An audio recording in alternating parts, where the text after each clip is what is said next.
সেনা কর্মকর্তা কারাগারে ভার্চুয়াল হাজিরার সুবিধা চেয়ে ট্রাইব্যুনালে আবেদন। ভুক্তভোগীদের সন্তোষ। সেনাপ্রধানের প্রশংসা উপদেষ্টার। আন্দোলনের শরিকদের সঙ্গে আসন সমঝোতা করবে বিএনপি, জানালেন মির্জা ফখরুল। সরকার থেকে দলীয় লোক না সরালে সুষ্ঠু নির্বাচন নিয়ে শঙ্কা আমির খসরুর। নির্বাচন নিয়ে কোনো বেআইনি নির্দেশ দেবে না ইসি। চাপে নতি স্বীকার না করে প্রশাসনকে হিম্মতের সঙ্গে কাজ করার নির্দেশ। পক্ষপাতিত্ব করলে ব্যবস্থার হুঁশিয়ারি। সহপাঠীকে শ্লীলতাহানির অভিযোগে উত্তপ্ত বুয়েট। অভিযুক্ত শিক্ষার্থীকে সাময়িক বহিষ্কার। আজ কাল পরীক্ষা স্থগিত। সাইবার নিরাপত্তা আইনের মামলায় রিমান্ডে চায় পুলিশ। এবং সংঘবদ্ধ ধর্ষণের শিকার জুলাই শহীদ কন্যার আত্মহনন। পটুয়াখালীতে অপ্রাপ্তবয়স্ক ৩ আসামির সাজা। দুজনের ১৩ বছর ও একজনের ১০ বছরের কারাদণ্ড।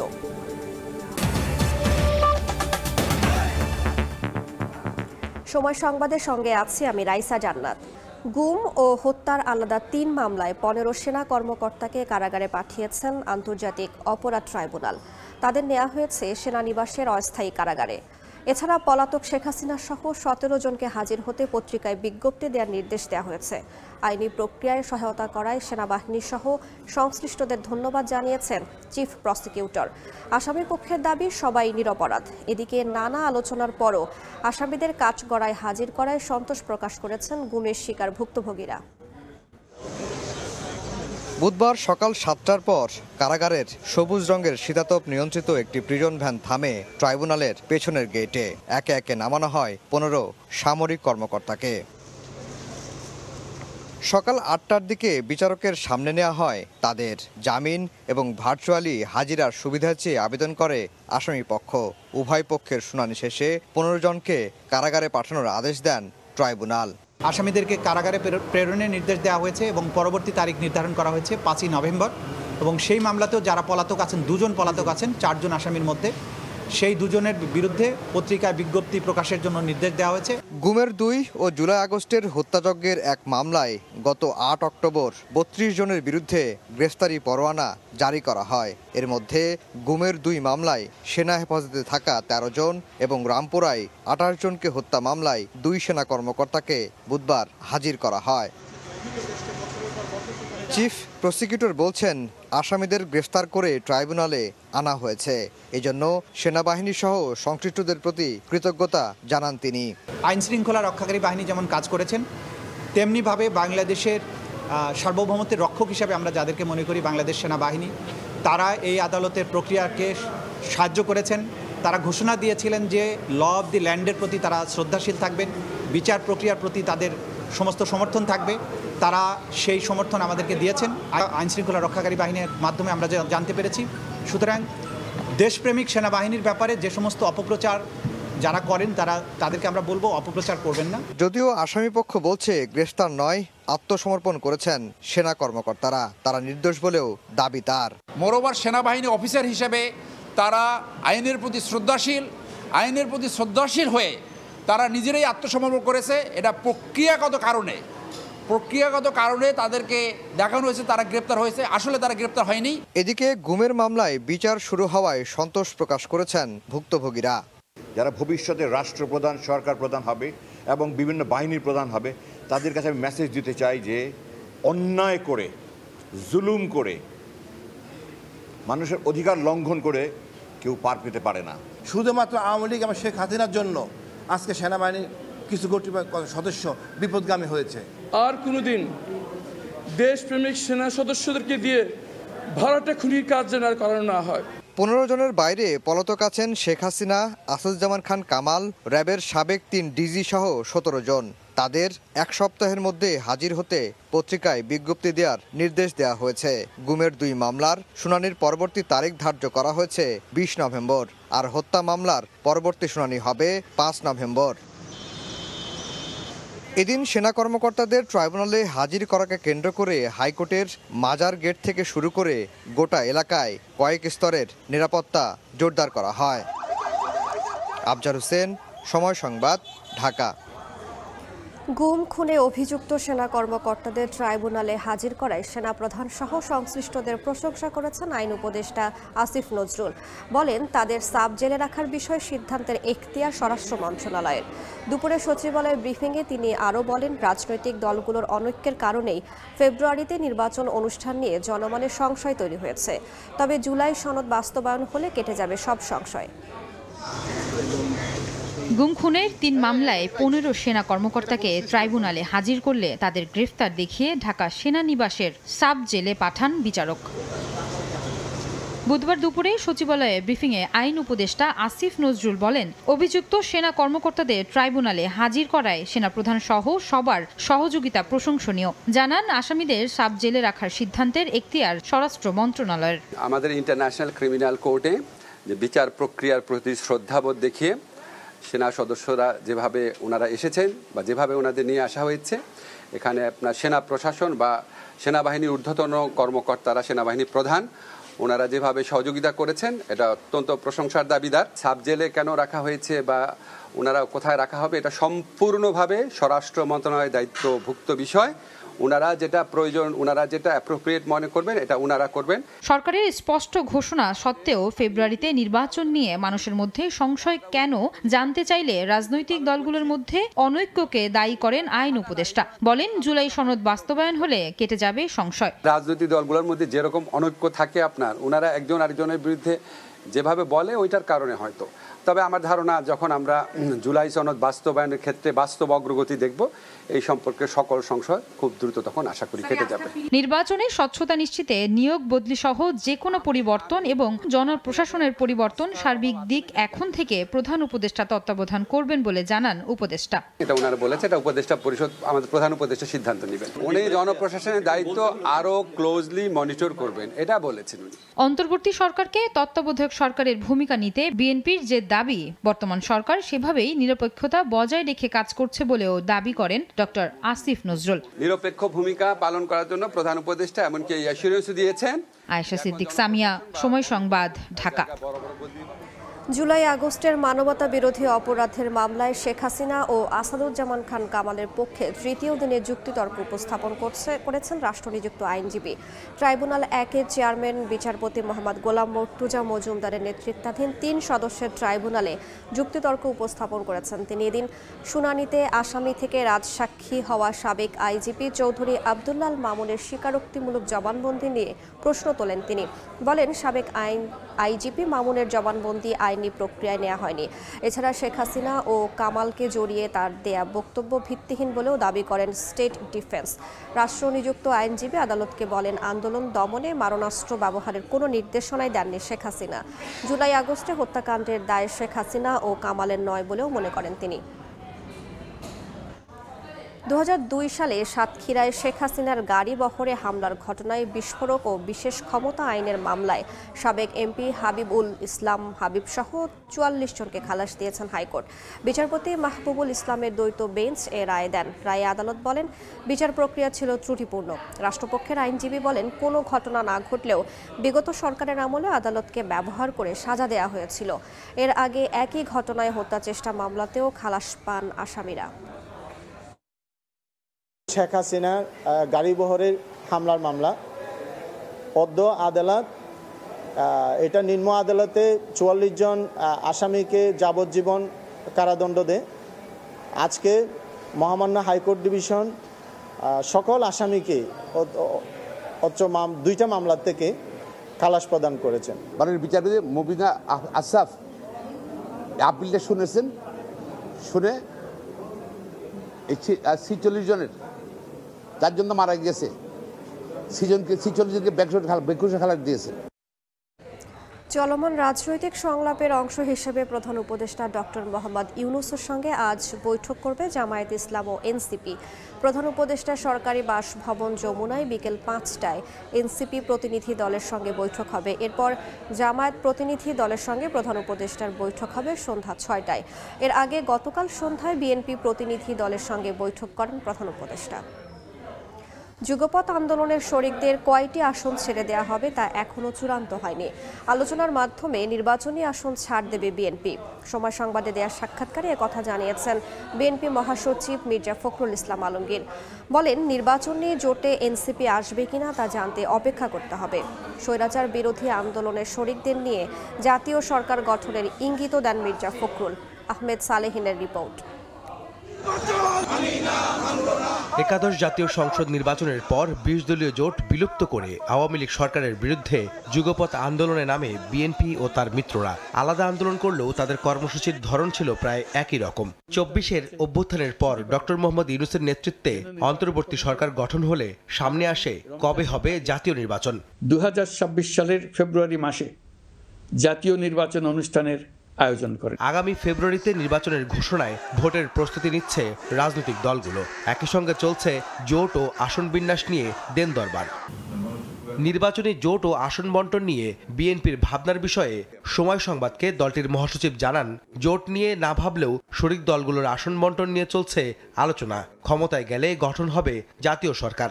এই ব্যাপারে আলোচনা হচ্ছে, কোনো সুনির্দিষ্ট কোনো সংখ্যা নির্ধারিত হয়নি। যে দলগুলোর সঙ্গে আমরা যুগপৎ আন্দোলন করেছি সেখানে কিন্তু আমাদের একটা আন্ডারস্ট্যান্ডিংয়ের মধ্যে দিয়েই করেছি যে আমরা যুগপৎ আন্দোলন করব, নির্বাচন করব, নির্বাচনের পরে যে দলগুলো আমরা আন্দোলন করেছিলাম তাদেরকে নিয়ে আমরা একটা ন্যাশনাল গভর্নমেন্ট তৈরি করবো।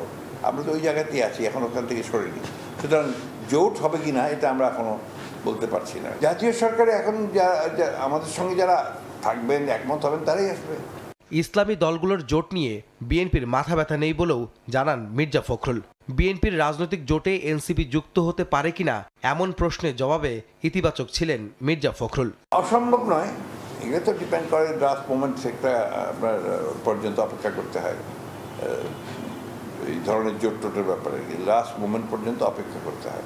একটা হচ্ছে আপনার জামাত ইসলাম, এনসিপি আর বোধহয় ইসলামী আন্দোলন আছে, তিনটা দল।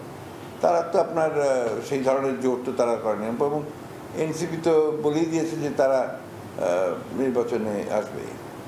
জামাত ইসলাম বলেছে নির্বাচনে আসবে। জামাত ইসলাম তো নির্বাচনে বিলবোর্ড টিলবোর্ড সব লাগিয়ে দিয়েছে, দেখলেন তো। মনোনয়ন প্রত্যাশীদের বিষয়ে মির্জা ফখরুল জানালেন, কিছু প্রক্রিয়ার মধ্য দিয়ে বাছাই করা হবে কারা হবে বিএনপির প্রার্থী। নমিনেশনের ব্যাপারে এখনো কিছুই হয়নি। এগুলো আপনারা জানবেন যখন আমরা এটা জানাবো, বা তার জন্য তার কতগুলো প্রক্রিয়া আছে, সেই প্রক্রিয়াগুলো শেষ হলেই আমরা জানাবো। নির্বাচনের সময়ে অন্তর্বর্তী সরকারের নিরপেক্ষতা নিয়ে নিজেদের অবস্থান পুনর্ব্যক্ত করেন বিএনপি মহাসচিব।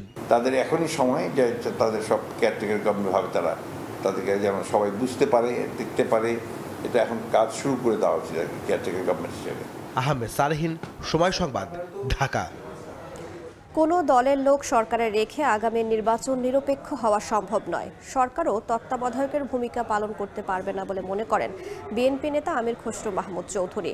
এদিকে সুষ্ঠু নির্বাচন করতে সরকার থেকে দলীয় লোকদের সরিয়ে দেওয়ার আহ্বান জানিয়েছেন দলটির আরেক নেতা রুহুল কবির রিজভী। নির্বাচনের সময় অন্তর্বর্তী সরকারের নিরপেক্ষতা প্রশ্নে উদ্বিগ্ন রাজনৈতিক দলগুলো। এ নিয়ে মঙ্গলবার সন্ধ্যায় প্রধান উপদেষ্টার সঙ্গে বৈঠক করে বেশ কিছু দাবিও জানায় বিএনপি।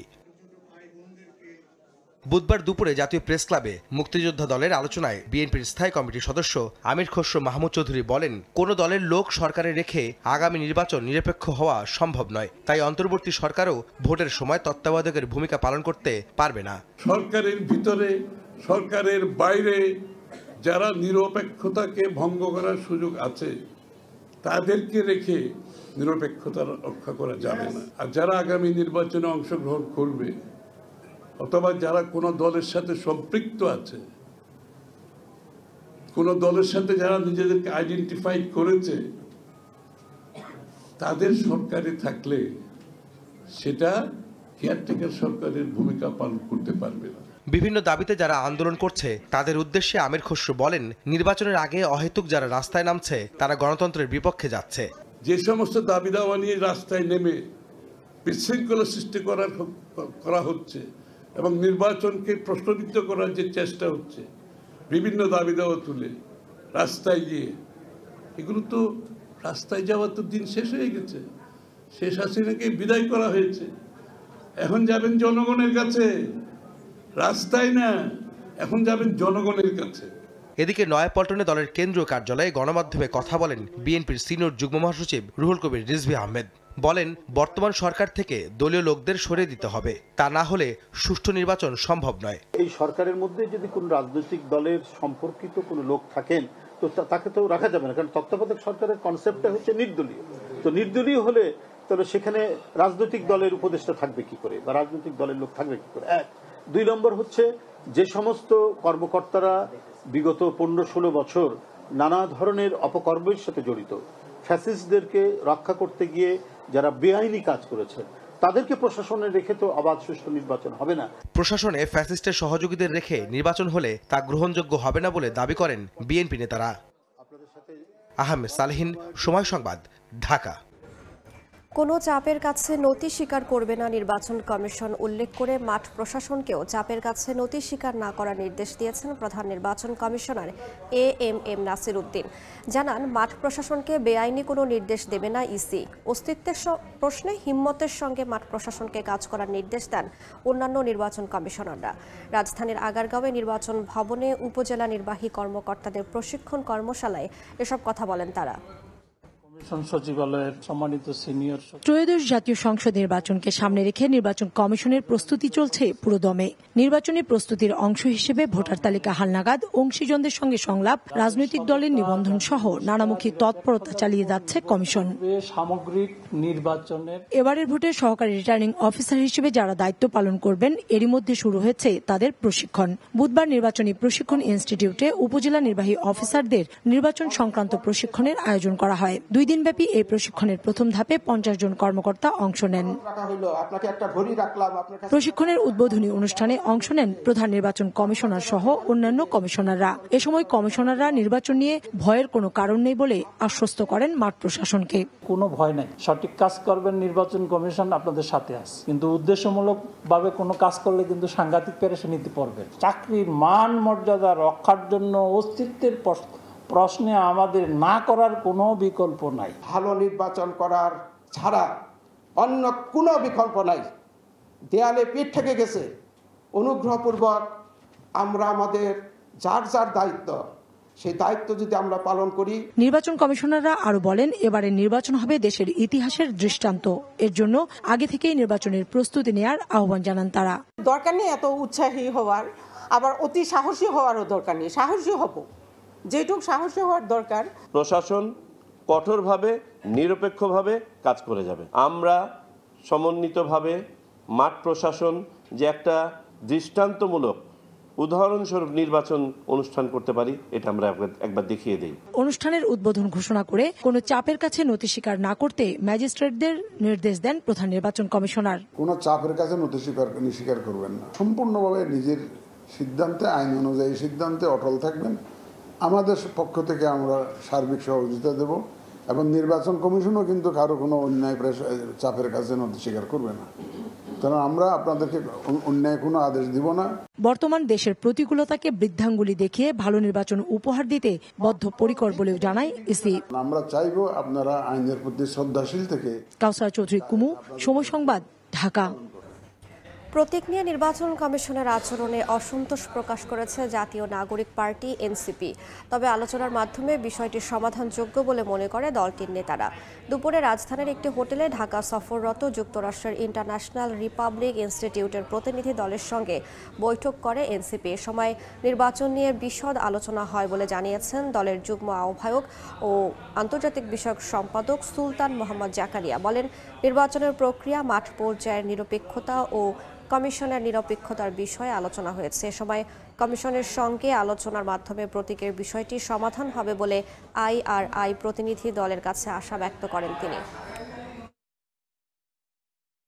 বেশ কিছু কনসার্ন আমরা শেয়ার করেছি, ওরাও জানতে চেয়েছে।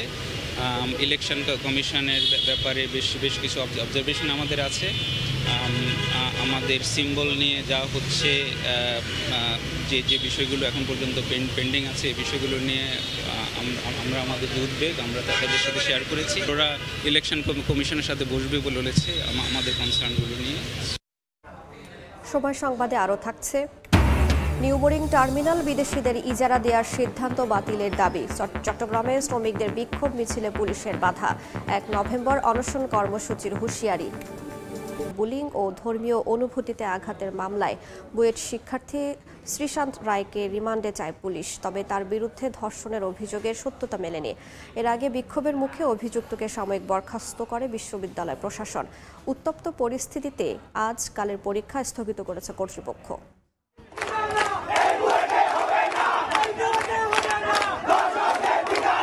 মঙ্গলবার মধ্যরাতে হঠাৎ উত্তাল বুয়েট ক্যাম্পাস। সহপাঠীকে শ্লীলতাহানি, ধর্মীয় অনুভূতিতে আঘাত ও সাইবার বুলিংয়ের অভিযোগ ওঠে শ্রীশান্ত রায়ের বিরুদ্ধে। হল থেকে বেরিয়ে ক্যাম্পাসে বিক্ষোভ করেন ক্ষুব্ধ শিক্ষার্থীরা। উদ্বুদ্ধ পরিস্থিতিতে রাতেই শ্রীশান্তকে হেফাজতে নেয় পুলিশ। পরে তাকে সাময়িক বহিষ্কার করে বিশ্ববিদ্যালয় কর্তৃপক্ষ। বুধবার সকালে শ্রীশান্তের বিরুদ্ধে সাইবার সুরক্ষা অধ্যাদেশ আইনে চকবাজার থানায় মামলা করে বিশ্ববিদ্যালয় প্রশাসন। পরে তার রিমান্ড চেয়ে আদালতে নেয় পুলিশ। আপাতত তাকে আদালতে উপস্থাপনের মাধ্যমে জেল হাজতে প্রেরণ করা হয়েছে। পরবর্তীতে মামলা তদন্তের স্বার্থে প্রয়োজন হলে আমরা রিমান্ড চাইব।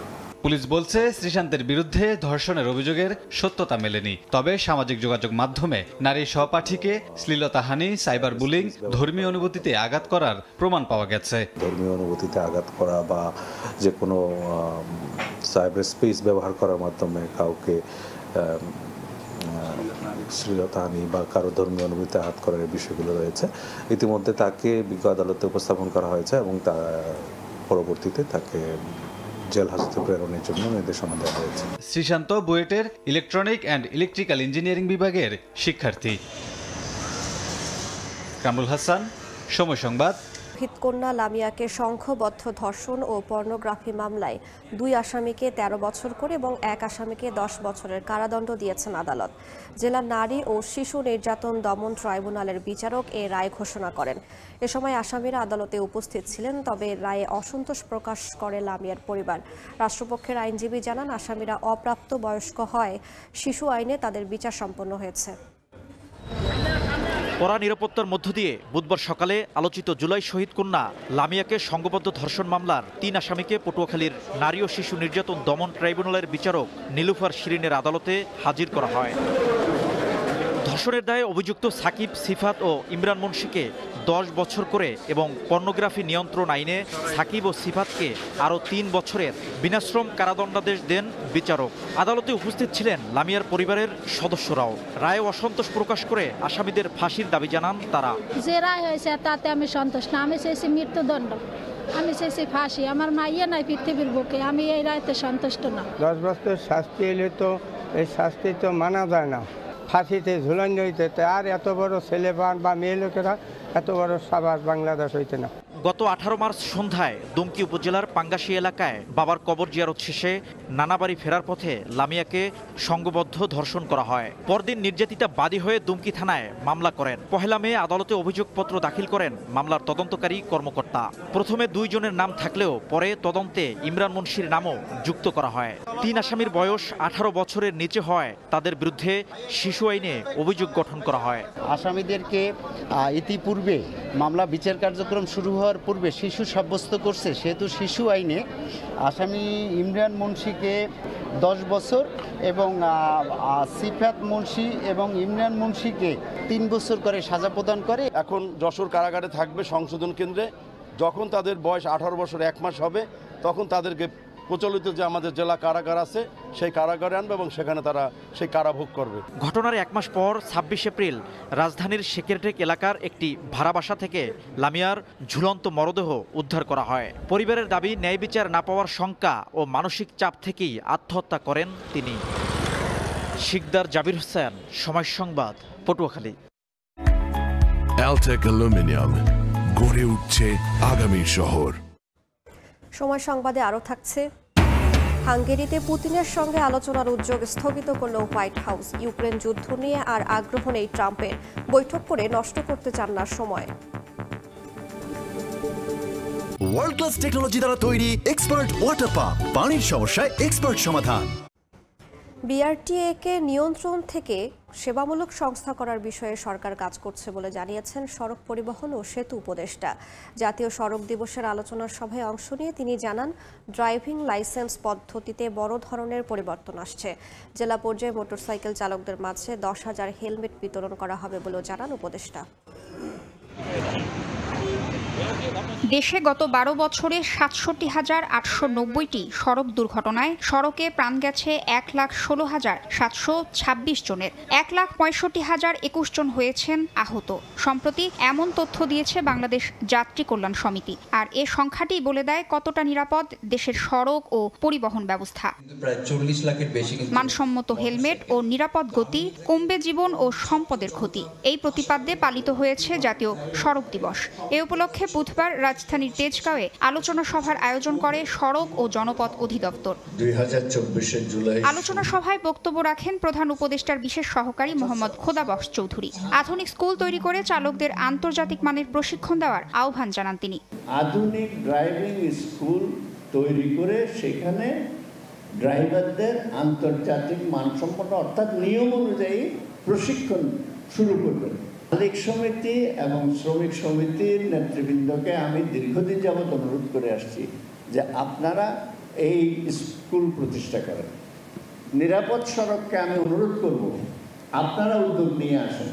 দুর্ঘটনা রোধে গুরুত্বপূর্ণ ব্যস্ত সড়কে ব্যাটারি চালিত রিকশা বন্ধের দাবি জানান নিরাপদ সড়ক আন্দোলনের মহাসচিব সাইফুল আলম। আমাদের ঢাকা শহরের সবথেকে বড় সংকট বর্তমানে হচ্ছে অবৈধ ব্যাটারি চালিত রিকশা এবং জায়গায় জায়গায় সড়ক দখল হচ্ছে, ফুটপাত দখল হচ্ছে। এই সড়কের দখল এবং ফুটপাত কোনো লাগামহীনভাবে এই যারা দখলদাররা হকারের নাম করে দখল করতেছে, এই সড়ক দখলকে আমাদের মুক্ত করতে হবে।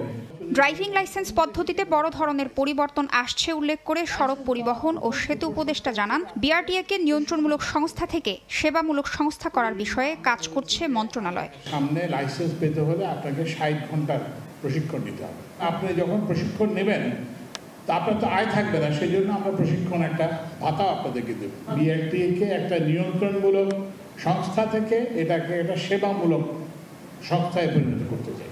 এ সময় পরিবহন শ্রমিক নেতাদের জন্য মঞ্চে জায়গা না রাখার অভিযোগে হট্টগোল শুরু করে পরিবহন মালিক শ্রমিক ফেডারেশনের সদস্যরা। তাসনিয়া নিশাত, মিম, সময় সংবাদ, ঢাকা। সিদ্ধান্ত বাতিলের দাবিতে চট্টগ্রামে বিক্ষোভ মিছিল সমাবেশ করেছে শ্রমিক কর্মচারী ঐক্য পরিষদ। সকালে বন্দর অভিমুখে কয়েকশো শ্রমিকের মিছিলটি পুলিশি বাধার মুখে পড়ে। সেখানেই সংক্ষিপ্ত সমাবেশ করে 1 নভেম্বর অনশন কর্মসূচি সহ কঠোর আন্দোলনের হুঁশিয়ারি দেন নেতারা। বক্তারা বলেন, লাভজনক বন্দর পরিচালনায় নিজেদের সক্ষমতা থাকলেও বিদেশিদের দেয়ার ষড়যন্ত্র চলছে। বন্দরকে ক্ষতিগ্রস্ত করে এমন কোনো সিদ্ধান্ত সরকারকে নিতে দেয়া হবে না বলে হুঁশিয়ারি করেন তারা।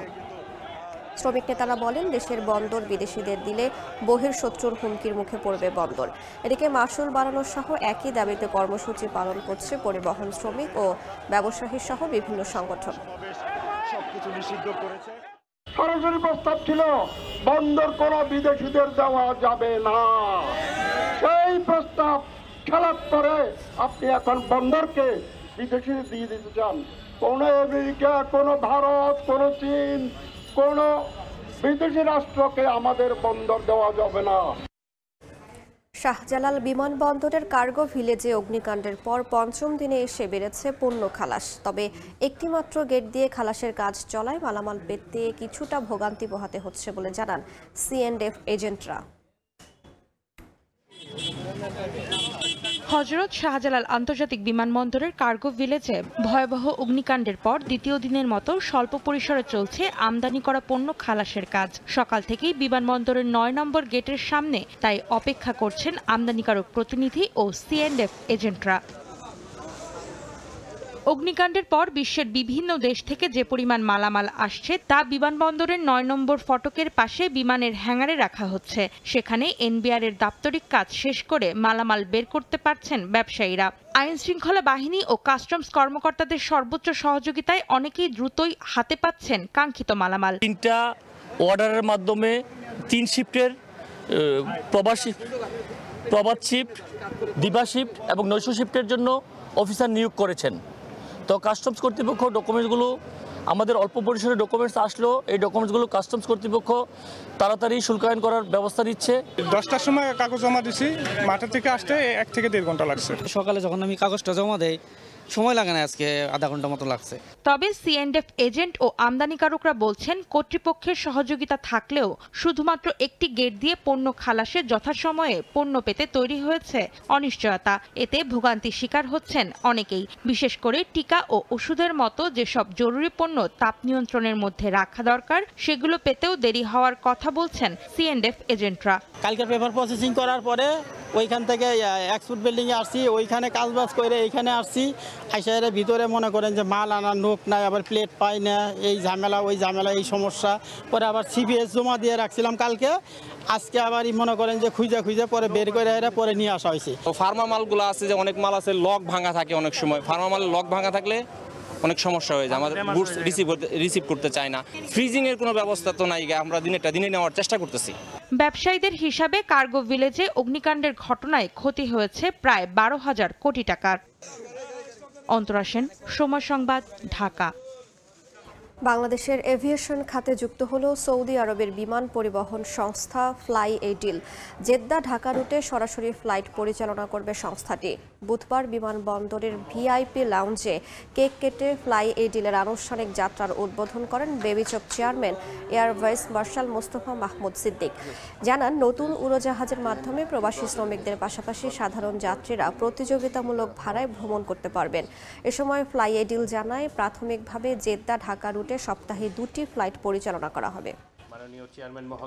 দেখছেন সময় সংবাদ। দেশের বাইরের খবর। মার্কিন প্রেসিডেন্ট ডোনাল্ড ট্রাম্প ও রাশিয়ার প্রেসিডেন্ট ভ্লাদিমির পুতিনের আসন্ন বুদাপেস্ট বৈঠক অনির্দিষ্টকালের জন্য স্থগিত করা হয়েছে। পুতিনের সঙ্গে বৈঠক করে সময় অপচয় করতে চান না ট্রাম্প। এছাড়া হোয়াইট হাউস জানিয়েছে আপাতত এ বৈঠকের কোনো প্রয়োজন নেই। এর মধ্যেই ইউক্রেনের চেরনিহিভ অঞ্চলে রুশ হামলায় নিহত হয়েছেন অন্তত 4 জন। জবাবে ইউক্রেনীয় ড্রোন হামলায় গেল সপ্তাহে 20 জন বেসামরিক নাগরিক নিহত হয়েছেন বলে দাবি করেছে রুশ পররাষ্ট্র মন্ত্রণালয়। এ পর্যায়ে শীর্ষ সংবাদগুলো জানিয়ে দিচ্ছি আরও একবার। গুম খুনের 3 মামলায় 15 সেনা কর্মকর্তা কারাগারে। ভার্চুয়াল হাজিরার সুবিধা চেয়ে ট্রাইব্যুনালে আবেদন। ভুক্তভোগীদের সন্তোষ। সেনাপ্রধানের প্রশংসা উপদেষ্টার। আন্দোলনের শরিকদের সঙ্গে আসন সমঝোতা করবে বিএনপি, জানালেন মির্জা ফখরুল। সরকার থেকে দলীয় লোক না সরালে সুষ্ঠু নির্বাচন নিয়ে শঙ্কা আমির খসরুর। এবং নির্বাচন নিয়ে কোনো বেআইনি নির্দেশ দেবে না ইসি। চাপে নতি স্বীকার না করে প্রশাসনকে হিম্মতের সঙ্গে কাজ করার নির্দেশ। পক্ষপাতিত্ব করলে ব্যবস্থার হুঁশিয়ারি।